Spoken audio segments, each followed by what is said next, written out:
రాత్రికి రాత్రి ముంచెత్తిన వరద ఎటు చూసినా నీళ్లే. అప్పటి వరకు హాయిగా పడుకున్న వాళ్లకు ఆ రోజు వాళ్ల జీవితంలో మర్చిపోలేనిది అవుతుందని పాపం తెలియదు వాళ్లకు. విజయవాడను వరద ముంచెత్తి ఎన్నో కుటుంబాలను చెల్లాచెదురయ్యేలా చేసింది. బుడమేరు వరద ఉధృతికి వందల ఇండ్లు నీళ్లలో మునిగిపోయాయి. వేలాది మంది నిరాశ్రయులయ్యారు. కార్లు, బైకులు కొట్టుకుపోయాయి. కోట్లలో ఆస్తి నష్టం జరిగింది. వరదలకు దాదాపు 14 మంది ప్రాణాలు కోల్పోయారు. విజయవాడలోని మొగల్రాజపురంలో కొండ చర్యలు విరిగిపడి 6గురు చనిపోయారు. ఇక ఇతర ఘటనల్లో కూడా 10 మందికి పైగానే చనిపోయినట్టు తెలుస్తోంది. ఇక బుడమేరు వరద ఉధృతికి ఎటు చూసినా వరద నీరే కనిపించింది. చాలా కుటుంబాలు చెల్లాచెదురయ్యాయి. తండ్రి ఓవైపు, కొడుకు ఇంకోవైపు, భార్య పిల్లలు ఎటువైపు అన్నట్టు పరిస్థితులు మారిపోయాయి. తమ కుటుంబ సభ్యులు ఏమయ్యారో తెలియక చాలా మంది రాత్రి బవళ్లు వెతుకుతూనే ఉన్నారు. కనిపించకపోయేసరికి వరదల్లో కొట్టుకుపోయారేమో అని కన్నీళ్లు పెట్టుకుంటున్నారు. తమ ఇంట్లో మనిషి కనిపించకపోయేసరికి ఒక్కొక్కరికి గుండెలు బరువెక్కుతున్నాయి.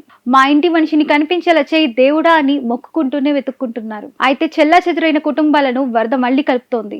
3-4 రోజుల తర్వాత తమ కుటుంబ సభ్యులను కలుసుకుంటున్న వాళ్ళు కన్నీళ్లు పెట్టుకుంటున్నారు. ఇక జీవితంలో చూస్తామో చూడమో అనే బాధ నుంచి తమ వాళ్లను చూసిన ఆనందంతో హత్తుకుని బోరున ఏడ్చేస్తున్నారు. ఇప్పుడు విజయవాడ సింగ్ నగర్ లో ఎటు చూసినా ఇలాంటి దృశ్యాలే కనిపిస్తున్నాయి. ఇప్పుడు తాజాగా ఓ ఇద్దరు తండ్రి కొడుకులు వరదల్లో కొట్టుకుపోయిన 2 రోజుల తర్వాత కలుసుకున్నారు. అయితే ఇద్దరు కలుసుకోగానే ఒకరినొకరు హత్తుకొని చిన్న పిల్లల్లా కన్నీళ్లు పెట్టుకుంటున్నారు. తండ్రిని చూడగానే కొడుకు కన్నీళ్లు ఆపుకోలేకపోయాడు. అలాగే కొడుకును చూసిన తండ్రి కూడా చిన్న పిల్లాడైపోయి ఆనందంతో ఏడ్చేశాడు. ఇందుకు సంబంధించిన వీడియో ఇప్పుడు సోషల్ మీడియాలో వైరల్ అవుతుంది. ఇది చూసిన వారంతా తండ్రి కొడుకుల మధ్య అనుబంధం ఇలాగే ఉండాలంటూ కామెంట్స్ పెడుతున్నారు.